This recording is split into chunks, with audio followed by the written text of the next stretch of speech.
அனைத்து தமிழ் உறவுகளுக்கும் தமிழிலா கிரியேஷன் சேனலின் வணக்கங்கள். இன்று நாம் காணவிருப்பது மகாபாரத இதிகாச புராணத்திலிருந்து பகவான் ஸ்ரீ கிருஷ்ணரின் அறிவுரைகள். மேலும் வீடியோக்களுக்கு தமிழிலா கிரியேஷன் சேனலை சப்ஸ்கிரைப் செய்யவும். நன்றி.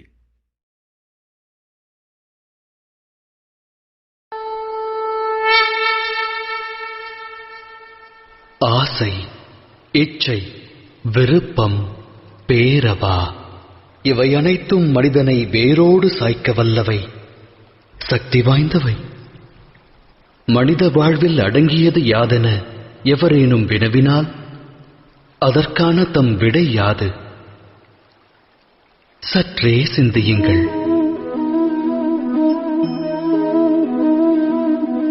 ஆழ்மனதிடம் இவ்வினா எழுப்பினால் அது அக்ஷர லட்சணமாய் கூறும் ஆசை என்று.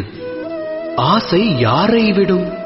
அது அனைவரின் மனதிலும் வேரை விடும், தம்மிலும் ஊற்றெடுக்கும். 8 திக்கையும் வென்றவர் உண்டு, விண்ணையும் மண்ணையும் ஆண்டவர் உண்டு. ஆனால் ஆசை வென்றவர் அண்டத்தில் இல்லை. ஆசையெனும் மோகத்தை தேடுவதன் மூலம் அனைவரும் அலைவர் அல்லும் பகலும். எனினும் மோகம் என்னும் அக்கூட்டில்தான் ஞானமும் வாசம் செய்கின்றது. அது எவ்வாறு?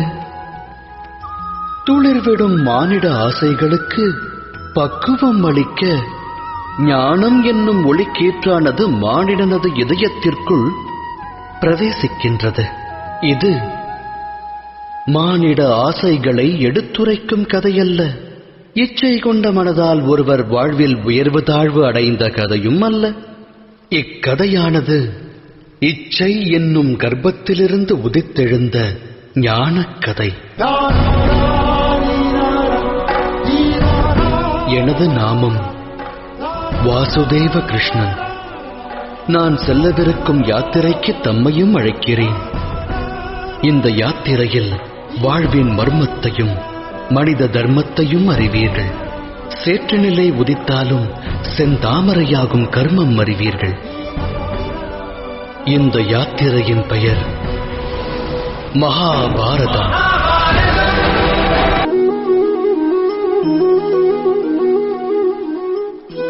சந்ததியினர் சந்தோஷமாய் வாழ வேண்டும் என்பதே அகிலத்து பெற்றோர் அனைவரது அகத்திலும் உள்ள ஆசை.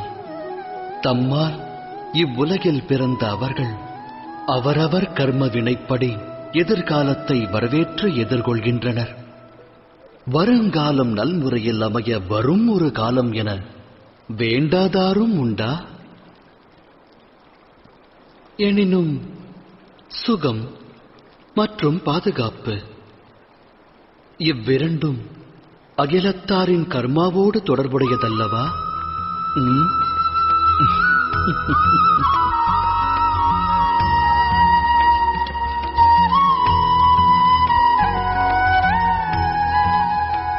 அகிலத்தில் ஓர் ஜீவனின் பிறப்பு வளர்ப்பால் பெரும் சிறப்பு. பெரும் சிறப்பு பெரும் சிறப்பாய் அமைய அவசியம் தேவை பரம்பொருளின் அரவணைப்பு. நல்வளர்ப்பு நல்லொழுக்கம் கொண்டவன் சரித்திரம் படைக்கிறான். தாய் தந்தையர் நல்லொழுக்கம் போதித்தால் சந்ததி சாதனை படைக்கும். எதிர்காலம் அவர்கள் சரித்திரம் பேசும். இருப்பினும் பெரும்பான்மை பெற்றோர்கள் தம் சந்ததிக்கு நல்லொழுக்கம் தேவை என்பதையே மறந்து அவர்கள் வளர்ச்சியின் மேல் அக்கறை காட்ட தவறிவிடுகிறார்கள். பெற்றவரின் அக்கறையை பெற தவறுபவர்கள் வாழ்வென்னும் நதியினில் நீந்தி கடந்து அக்கறையை எட்டுவதில்லை. நமது இந்த யாத்திரையில் சந்திப்போம் இரு தரப்பினரை. இது வென்றோர் வீழ்ந்தோர் கதை. இதில் அடங்கியுள்ளது பெரும் வம்ச விருட்சத்தின் விதை. நினைவில் பதியுங்கள் இதை.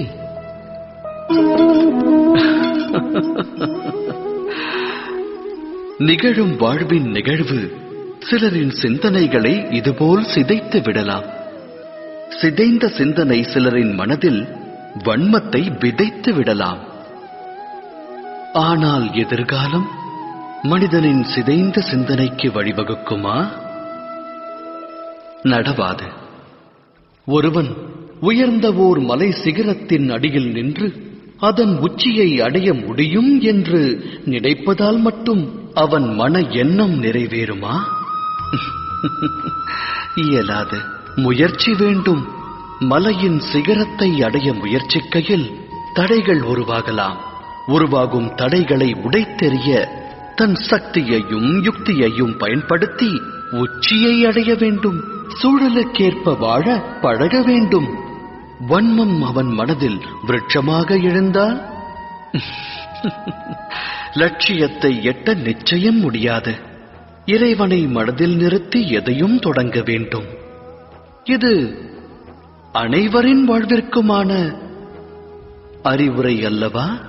சத்திய நெறியில் வாழ்வதை விட்டு இருள் பற்றிய வழியில் பற்றுதல் கொண்டால் மனிதனின் வாழ்வு அதன் பிறகு வெற்று புள்ளியாகும். அதோடு முற்றுப்புள்ளியாகும். வாழ்வில் அனுபவம் கற்றுத்தரும் பாடம் இது. அப்படியென்றால் வாழ்வின் பாதை எதுவாக வேண்டும்? அமைதியும் நிம்மதியும் மற்ற இருளான பாதையா, இல்லை ஒளி பொருந்திய இறைவனின் மார்க்கமா? சிந்தித்து தேர்ந்தெடுங்கள்.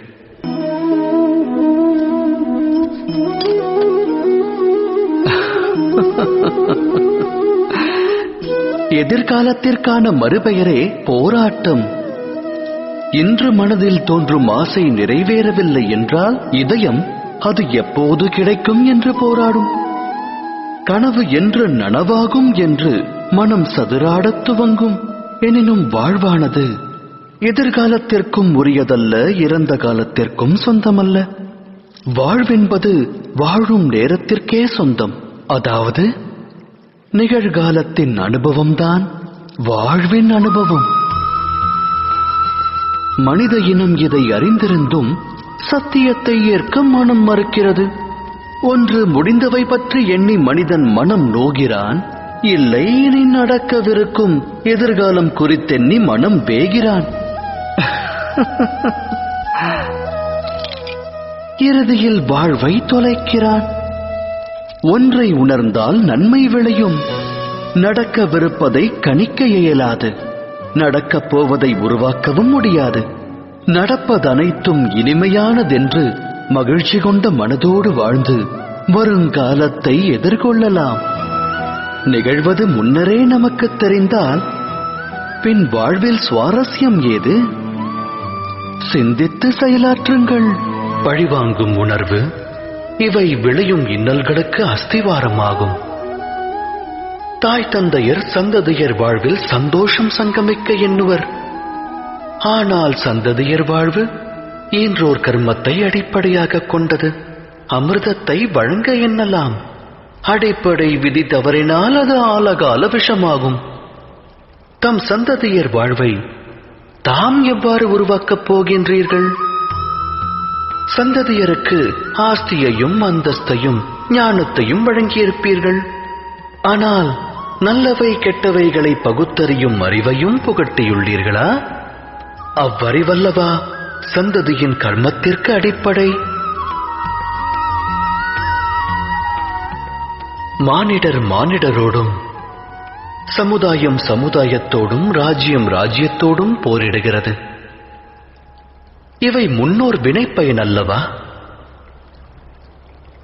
குரோதம், மரணம், குருதிப்புணல் இவை அழிவை விதைக்கும் விதைகளாகும். அதை விதைத்தால் தாய் தந்தையர் சந்ததியருக்கு ஜனனத்தோடு மரணத்தையும் பரிசளிப்பதாகிவிடும். அன்பெனும் பிரகாசத்தோடு அழிவெனும் கார் இருளையும் வழங்குபவராவீர்கள். வழங்கிய இருள் அவனது வாழ்வையும் பீடிக்குமேயானால் அவனது சந்ததியினருக்கும் அப்பரிசையே அவன் வழங்குவான் அல்லவா? அன்பா அழிவா? சிந்தித்து செயலாற்றுங்கள். அகிலத்தில் வாழும் மனிதர் அனைவருக்கும் மனக்குறை என்பது அவசியம் உண்டு. ஒருவன் வேகம் இன்றி வருந்துவான், இன்னொருவன் அதை கட்டுப்படுத்த முடியாமல் திணறுவான். செல்வம் இருந்தும் நிம்மதியற்றவரும் உண்டு. சிலருக்கு அச்செல்வம் இல்லையே என நிம்மதி இருக்காது. இது போன்ற உதாரணங்கள் ஏராளம். தாம் அனைத்தையும் பெற்ற மனிதரை இந்த அவனியில் சந்தித்திருக்கின்றீர்களா? குறையோடு வாழும் மானிடர் அந்த ஒரு குறையினை வாழ்வில் மையமாக்கி வாழ்கின்றனர். அக்காரணத்தால் இதயத்தில் துக்கமும் வேதனையும் குடிகொள்ளத் துவங்குகிறது. அவ்வேதனையே ஜனனத்தினின்று மரணம் வரை நீடிக்கிறது. அவ்விதம் உருவான அந்த குறையானது அம்மானிடருக்கு பழகிய ஒன்றாகும். வேறு சிலர் பற்றியும் கூறத்தான் வேண்டும். உருவான குறையை ஒரு சிலர் தம் சாமர்த்தியம் கொண்டு வெல்கின்றனர்.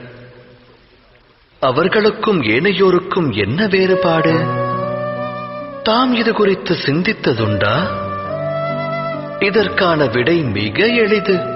எவர் குறையினை வென்று காட்டுகிறாரோ, தனது சாமர்த்தியம் கொண்டு அதை வீழ்ச்சியடையச் செய்கிறாரோ, அவர் அதை கடந்த நிலைக்குச் செல்கிறார். ஆக குறை ஏற்படுவது விதிப்பயனே. ஆனால் அக்குறையை மதிகொண்டு வெல்லும் மானிடர்தான் மதிக்கப்படுவார்கள். சிந்தித்து செயலாற்றுங்கள். வாழ்வில் நிகழும் நிகழ்வனைத்திற்கும் தொடர்பு வேண்டுதலாகும். பதி எப்படி இருப்பார்? என்னுடைய வாழ்வு சுகத்தில் திளைக்க வேண்டும். மனைவி எப்படி இருப்பாள்? அவள் நல்லாளாக விளங்குவாளா? எனக்கு பிறக்கும் புதல்வன் என்னை மதிப்பானா? உத்தரவை ஏற்பானா?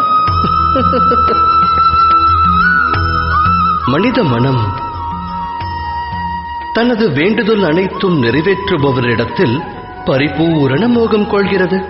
அங்கம் கொள்ளும் ஆசை பங்கம் விளைவிக்கிறது. காரணம் என்ன? ஏனெனில் ஆசை என்பது மனித மூளையை வியாபிக்கிறது. ஒருவரது ஆசையை உற்றவரே அறியாவிடில் மற்றவர் எவ்வாறு அறிவார்?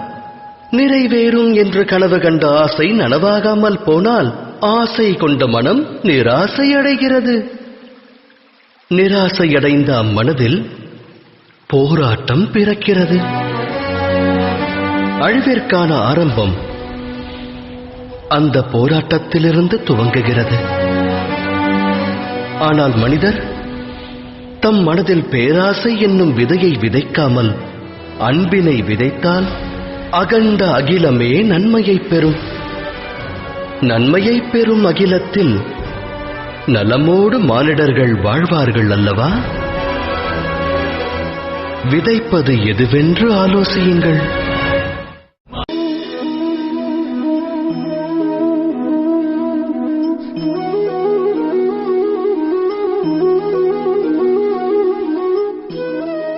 வாழ்வின் ஒவ்வொரு கட்டத்திலும் முடிவெடுக்கும் தருணம் உருவாகிறது. நடக்க வேண்டிய நிகழ்வுகளுக்காக முடிவெடுக்க வேண்டியது அவசியமாகிறது.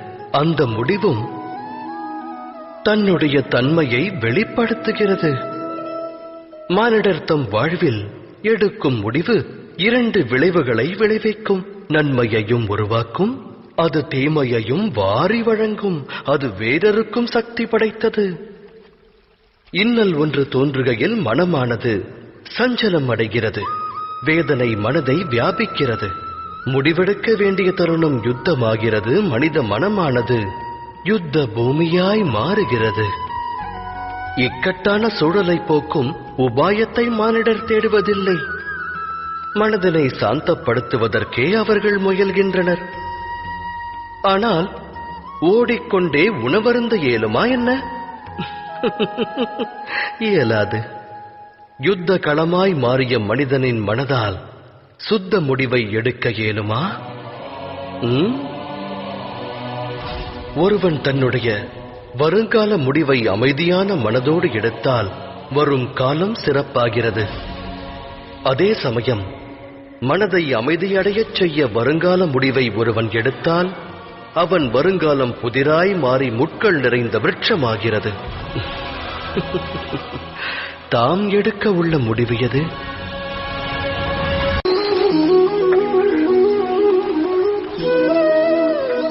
ஒரு முக்கிய கூற்று மனிதனுக்கு எக்காலத்திலும் புதிராகவே விளங்குகிறது. தன்னுடைய உறவுகளைக் கொண்டு அளவற்ற சுகத்தையும் துக்கமற்ற நிலையையும் எவ்வாறு அடைவது எனும் கேள்வி. தமது சுற்றமும் சூழலும் தமக்கு என்றும் உற்ற ஆனந்தத்தை தந்துள்ளதா? சிந்தியுங்கள். மனித வாழ்வானது உறவுகளோடு பின்னிப் பிணைந்தது. உற்றார் உறவினரோடு அது பெரும் தொடர்பு கொண்டுள்ளது. ஆகையால் சுகமும் மனித உறவுகளோடு தொடர்புடையதென்பது உண்மையே. அவ்வாறு இருந்தும் ஏன் சுகத்திற்கு பதிலாக துக்கத்தை மானிடன் பெறுகிறான்? எதற்காக குழப்பமும் போராட்டமும் உறவுகளிடமிருந்து துவங்குகிறது? அதை சிந்தித்ததுண்டா? ஒருவரின் மேலான எண்ணங்களை உறவினரான இன்னொருவர் புரிந்து கொள்ளாத நிலை வரும்போது, முழு மனதோடு அதை ஏற்காத போது போராட்டம் துவங்குகிறது. அந்நிலை அதிகரிக்க அதிகரிக்க போராட்டமும் வலுக்கிறது. அடுத்தவர் எண்ணங்களை ஏற்றால் சுகம் அங்கு பொங்கும். இது சத்திய வார்த்தைகள். அலைபாயும் தனது எண்ணங்களுக்கு மனிதன் கடிவாளமிட்டு மற்றவர் மாற வேண்டும் எனும் பிடிவாத எண்ணத்தை விடுத்து அடுத்தவர் நலனுக்காக தன்னை மாற்றுவதற்கு முயற்சி மேற்கொண்டானேயானால் அதன் பிறகு அவன் உயிர்வினை பெறுவதோடு உறவுகளுக்கிடையிலும் ஆனந்தம் பெருகும். அந்த வகையில் சுற்றத்தாரை ஸ்வீகரிப்பதல்லவா சுகத்திற்கான மார்க்கம்? சிந்தித்து செயலாற்றுங்கள். பயம் எனும் உணர்வு மனிதரின் இதயத்தை ஆட்கொள்ளும். மனிதருக்கு ஆஸ்தி அழிந்து விடுமோ என்ற பயம், அவமானம் குறித்த பயம், தனிமைப்படுவோமோ என்ற பயம். ஆகையால் பயத்தில் மூழ்குவது மனிதருக்கு சகஜமான செயலாகிறது. ஆனால் பயம் எனும் உணர்வு எதை கொண்டு உருவாகிறதோ, துக்கமும் அதன் மூலம்தான் உருப்பெறுகிறது என்று உணர்ந்துள்ளீர்களா? தவறு. அது அடிப்படையில் உண்மையல்ல. மனிதனின் அனுபவத்தை கொண்டு கூறுகிறேன். பயத்தை ஒருவன் வெல்வதனால் எதிர்கால துக்கத்தை வென்றுவிட முடியாது. ஆனால் பயம் வரவிருக்கும் துக்கத்தினை அறிவுறுத்தும் கற்பனை மட்டுமே. ஆராய்ந்து பார்த்தால் இரண்டிற்கும் எச்சம்பந்தமும் இருக்காது. இந்த உண்மையை உணர்ந்த பிறகும், பய உணர்வு கற்பனை மட்டும்தான் என்று அறிந்த பிறகும், அந்த உணர்விலிருந்து விடுபட்டு பயமற்று வாழ்வது சாத்தியமான ஒன்றா? சிந்தித்து செயலாற்றுங்கள்.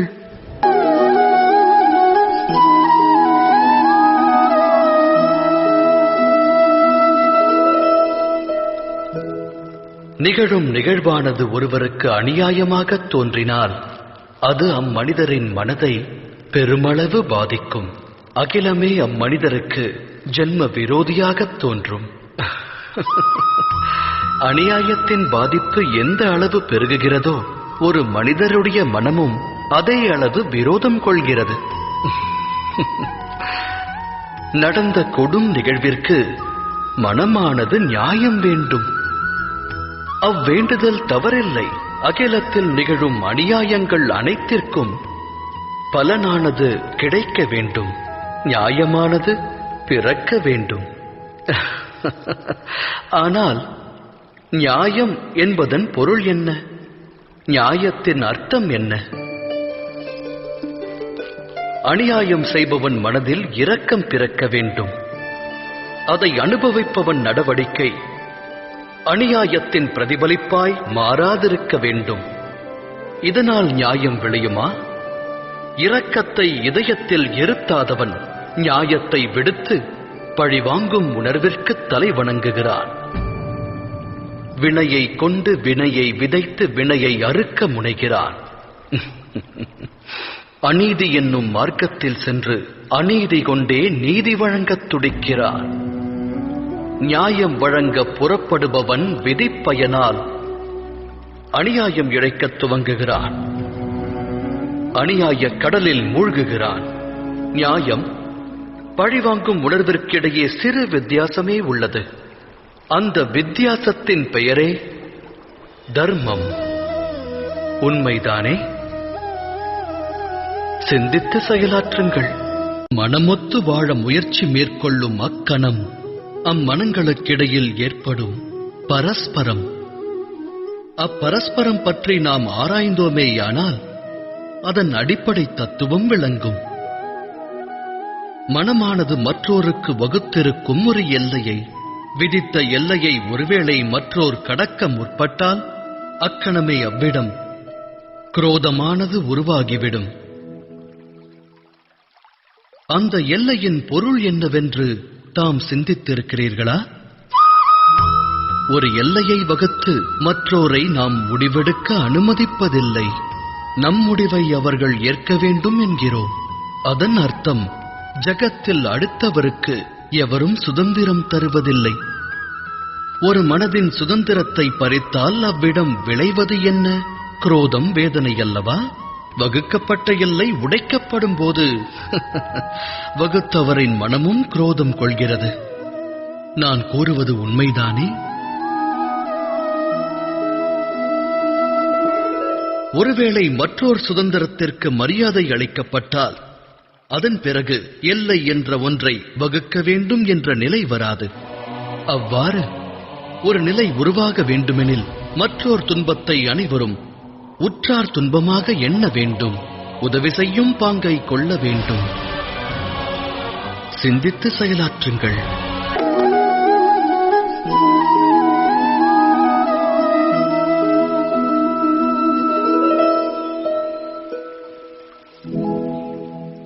முடிவெடுக்கும் சமயத்தில் அனைவரும் சில அந்நிய சக்திகளுடைய ஆட்கொள்ளுதலுக்கு ஆளாக வேண்டிய நிலை ஏற்படுகிறது. வாழ்வில் இன்று எடுக்கப்படும் முடிவானது வருங்கால விளைவினை நிர்ணயிப்பதாகும்.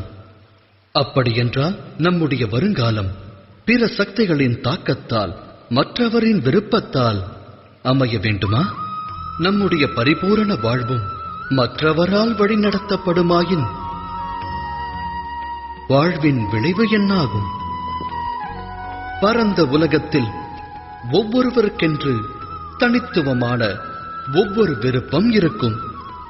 ஆலயத்தில் வழிபடும் பக்தன் தானம் தா என்று வேண்டுவான். அருகில் நிற்கும் கள்வனோ தான் களவாடுவதற்கு நல் வாய்ப்பை தா என்று வேண்டுவான். தர்மம் வியாபித்த மனதானது நல் வழியை காண்பிக்கும். அதர்மம் வியாபித்த மனதோ தவறான பாதையில்தான் இட்டுச் செல்லும். இறைவனிடத்தில் ஒருவன் சரணாகதி அடைந்தால் அவனுக்கு சுகம் என்னும் பிராப்தம் கிடைக்கிறது. சரணடைந்து அச்சுகத்தை பெற வேண்டுமாயின் அவனுடைய மனதில் தர்மமானது வியாபிக்க வேண்டும். எனில் இறைவனை மனதில் நிறுத்தி ஒரு முடிவினை எடுப்பதற்கு முன்பாக அனைவரும் மனதில் தர்மத்தை ஸ்தாபிக்க வேண்டியது அவசியம் அன்றோ? சிந்தித்து செயலாற்றுங்கள். ஈன்றவன் தன் புதல்வர்கள் சுகமாக வாழ வேண்டும் என்றே எண்ணுவான். அவர்களின் எதிர்காலம் நல் முறையில் அமைய வேண்டுவான். அக்காரணத்தினால் தன் சந்ததியினருடைய எதிர்கால வாழ்வினை தானே நிச்சயிக்க வேண்டும் என்று தீர்மானம் கொள்வான்.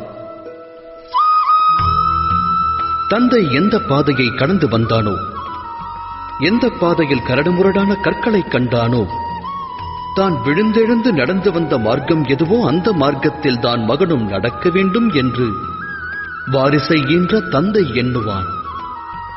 அது தவறல்ல, உத்தம எண்ணமாகும்.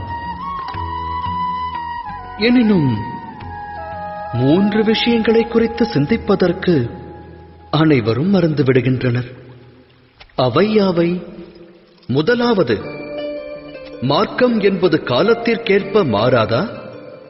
அந்த மாற்றத்தினால் மார்க்கத்தில் புது விளைவுகள் ஏற்படாதா? அவ்வாறு இருக்க கடந்து வந்த மார்க்கமானது நிகழ்காலத்திற்கு ஏற்றதாகுமா? இரண்டாவது விஷயம், பெற்றோர்களுக்கு சந்ததியினர் முக்கியமானவர்களா? ஆம், நல்லொழுக்கத்தை அவர்களுக்கு வழங்குவது இன்றவரின் கடமை. ஆனால் வாழ்வில் துணை எல்லாம் வல்ல இறைவனே ஆவான். அவ்வாறு இருக்க தந்தைக்கு எவ்வழியில் வெற்றி கிட்டியதோ அதே வழியில் செல்வதால் பிள்ளைக்கும் வாழ்வில் வெற்றியானது கிடைத்து விடுமா? இறைவனே அறிவான். மூன்றாவது விஷயம், தடைகளை கடக்கும் அனுபவம் வாழ்வுக்கு நன்மையை தரும். வாழ்வை நல்வழிப்படுத்த அனுபவ பாடம் அவசியமாகும். எனில் ஈன்றவன் ஒருவன் தன் வாரிசை பிரச்சனை சிக்கல்களிலிருந்து விலக்கி வைப்பது புதல்வனுக்கு செய்யும் நன்மையா இல்லை ஆபத்தை விளைவிப்பதா? சந்ததியரின் எதிர்கால வாழ்விற்கு உதவாமல் அவர்களின் சரித்திர வாழ்விற்கு உதவுவதே நன்மையை பயக்கும். அவ்வகையில் சந்ததியருடைய வாழ்வின் வழியை அமைக்க முற்படாமல் அவர்களுக்கு வாழ்வின் தடைகளை கடக்கும் சக்தியையும் மனோபலத்தையும் வாரி வழங்கினால் அது நல்வழியை காட்டாதா? சிந்தித்து செயலாற்றுங்கள். உள்ளங்களில் தோன்றுவது உறுதி, ஆனால் அந்த சத்தியம் நாவிலிருந்து வெளிவராது. இனம் புரியாத பயம் மனதை வியாபித்து விடும். நடந்ததை பற்றி கூற வேண்டிய நிர்பந்தம் ஏற்படலாம். இல்லையெனில் கூற மறந்த விஷயத்தை பற்றி கூறுவதற்கு தோன்றலாம். இவையெல்லாம் சத்தியமா? இல்லை, இது உண்மையின் வெளிப்பாடு. அதாவது நடந்த நிகழ்வுகளை நடந்தவாறே கூறிவிடுவதாகும். ஆனால் சில நேரங்களில் அவ்வாறு உண்மையை உரைக்கும் போதும் பயம் ஆட்கொள்ளும். அந்நேரத்தில் அடுத்தவர் பற்றிய எண்ணம் மனதில் தோன்றும். மற்றவர் மனம் வேதனை கொள்ளுமோ என்ற பயம் மனதில் நிறையும். எனில் சத்தியம் என்பது யாது? அது பற்றி சிந்தித்ததுண்டா?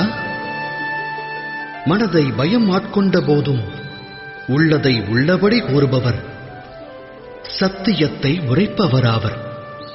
தெளிவாகச் சொன்னால் சத்தியம் என்பது வேறெதுவும் அல்ல, அது தைரியத்தின் மறுவடிவமாகும். தைரியம் கொள்வதற்கு காலம் முக்கியமல்ல. தைரியம் என்பது ஆத்மாவின் சுபாவமாக வேண்டும். அதாவது அனுக்ஷணமும் சத்தியத்தை உரைக்கும் க்ஷணமாக வேண்டும்.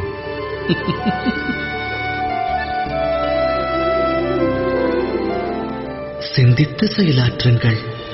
சுபத்திரை, மனிதர்கள் எப்போதும் தம்முடைய புத்தி மற்றும் சூழ்நிலையை கொண்டே அர்த்தத்தை உணர்கிறார்கள்.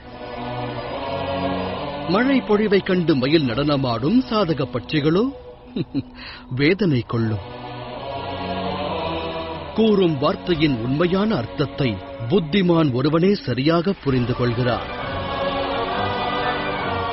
தவறாக அர்த்தம் கொள்பவரால் அனர்த்தம் விளைகிறது. எனினும் சுபத்திரை, தர்மத்தின் அஸ்திவாரத்தை அறிய வேண்டும். தர்மம் 5 அஸ்திவாரங்கள் உடையது: ஞானம், அன்பு, நியாயம், சமர்ப்பணம் மற்றும் துணிவு. நீ ஜன்மித்ததன் காரணம் யாதென சற்று முன்னர் நீ வினவினாய். கேளுங்கள் யக்ஷராஜனே. வாழ்வென்பது யாதென்று கூறு, அதோடு மரணத்தின் அர்த்தம் என்ன?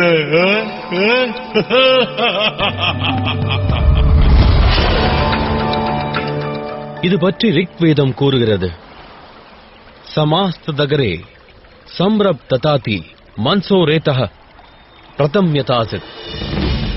பரம்பொருளின் ஹிருதயத்தில் சிருஷ்டியை படைக்கும் எண்ணமானது உருவாகி அதன் வெளிப்பாடு அனைத்திடங்களிலும் பரவி வியாபிக்கத் துவங்கியது.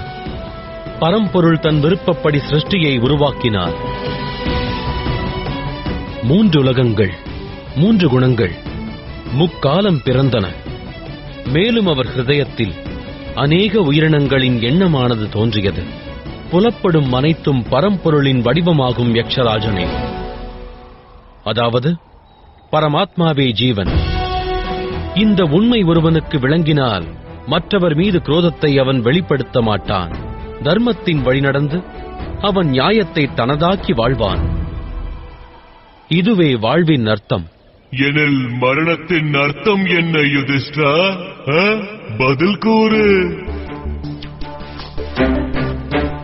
மனிதன் தன்னுடைய அன்பு, சுயநலம் மற்றும் குரோதத்தால் இன்னொரு மனிதனோடு பின்னி பிணைக்கப்படுகிறான். அந்த பிணைப்பின் பெயரே மோகம். அந்த மோகத்தால் மனிதன் சரீரமே வாழ்வென்று கருதுகிறான். அந்த சரீரத்தின் அழிவு மரணமாகிறது. ஆனால் ஜெகமானது பரமாத்மாவின் ஹிருதயத்தில் உதித்தது. உண்மையான அழிவு அவர் ஹிருதயத்தில் தோன்ற வேண்டும்.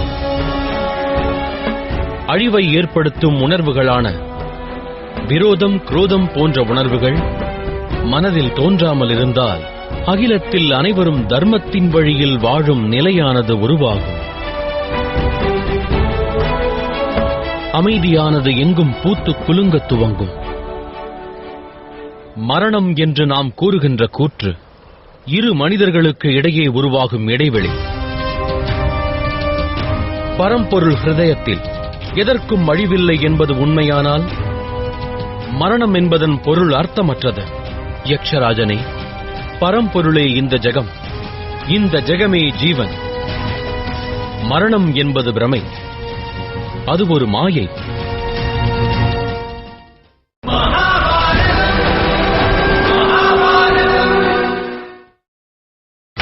நீங்கள் பார்த்துக் கொண்டிருப்பது உங்கள் விஜய்.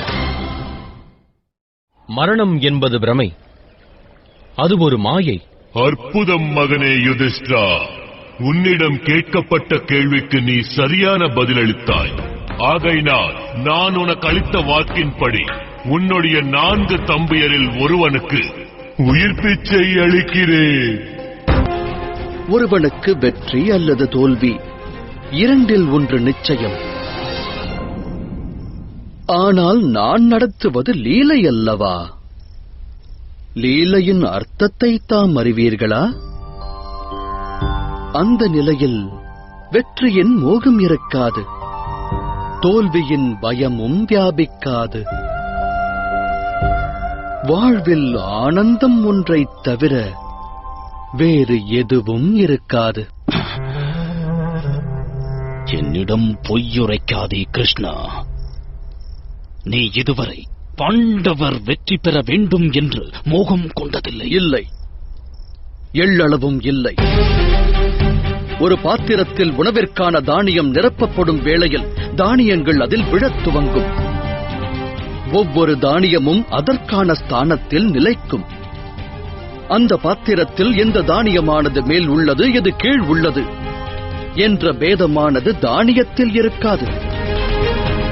ஏனெனில் பாத்திரத்தில் உள்ள தானியம் அனைத்தும் இறுதியில் உணவாக வேண்டியதே.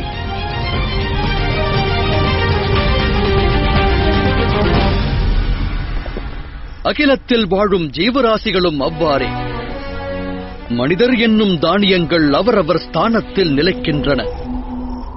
அதர்மம் சில மனிதரை மேலெழும்பச் செய்வதால் அவர்கள் காலனுக்கு முதலில் உணவாவார்கள்.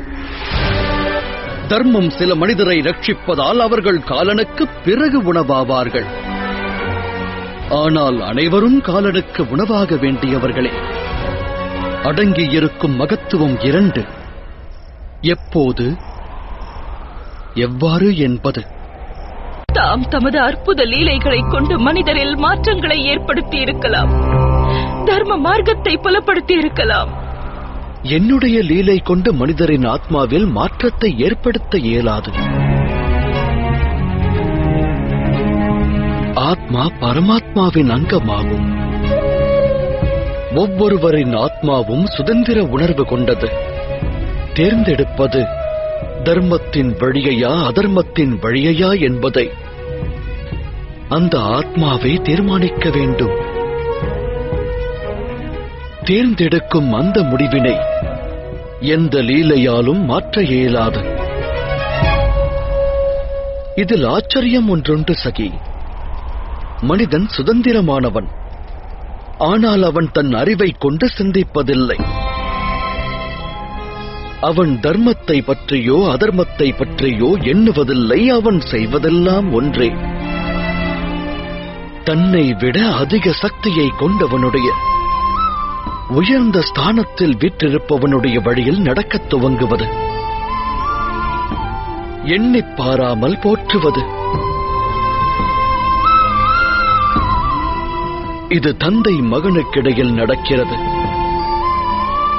போற்றி புகழ் பாடுவது குரு சீடருக்கு இடையிலும் நடக்கிறது.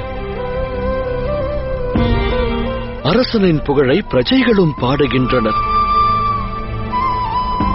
இதன் காரணத்தால் அரசனின் அதர்மச் செயல் பெருகும்போது அவன் பிரஜைகளின் அதர்மமும் தீவிரமாக அதிகரிக்கின்றது. அந்நிலை உருவாகும் வேளையில் ஒரு ராஜ்யத்தை ஆளும் அரசனுடைய ஹிருதயத்தை ஆட்கொள்வது பேராசை என்னும் எண்ணமாகும். அன்பும் தியாகமும் நிலைக்க வேண்டிய இடத்தில் லோபம் மற்றும் மோகம் அதிகரிக்க துவங்குகின்றது. ராஜ்யம் ஆளும் அரசன் அதர்ம வழியில் செல்வதைக் காணும் அந்நாட்டு பிரஜைகள் தாமும் அதர்ம வழியை தேர்ந்தெடுக்க துவங்குகின்றனர். எண்ணிப்பார் திரௌபதி,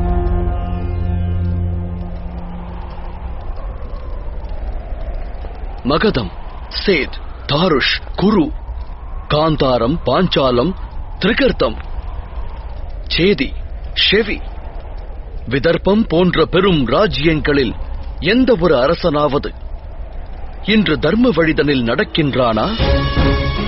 தன்னுடைய பிரஜைகளுக்காக தர்ம காரியத்தை ஆற்றுகின்றானா?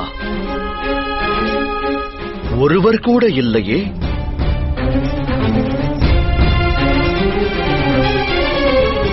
இந்த நாசம் தேவைதானா கோவிந்தரே? வேறு வழி ஒன்றும் இல்லையா?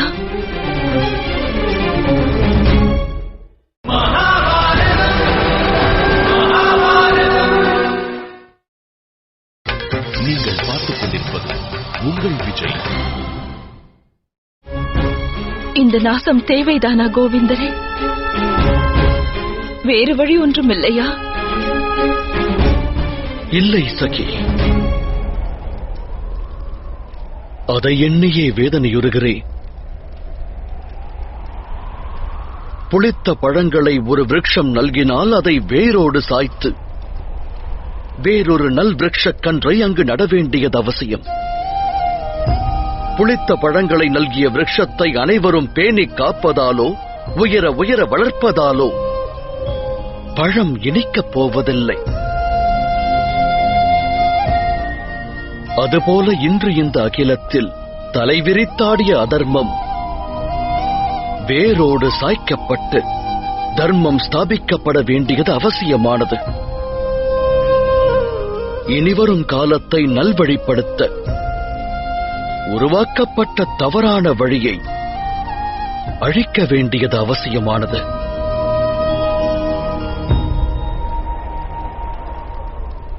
இன்று செங்குருதியில் குளித்து இந்த அகிலம் பரிசுத்தமடைந்தது. ராஜ்யத்தில் வாழ்ந்த பிரஜைகள் எந்த அதர்மி அரசர்களை போற்றி வந்தனரோ இன்று அவர்கள் அனைவரும் மண்ணில் சாய்ந்தனர்.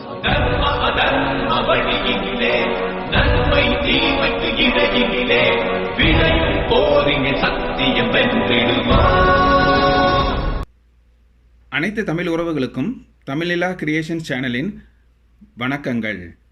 மேலும் வீடியோக்களுக்கு தமிழிலா கிரியேஷன் சேனலை சப்ஸ்கிரைப் செய்யவும். நன்றி.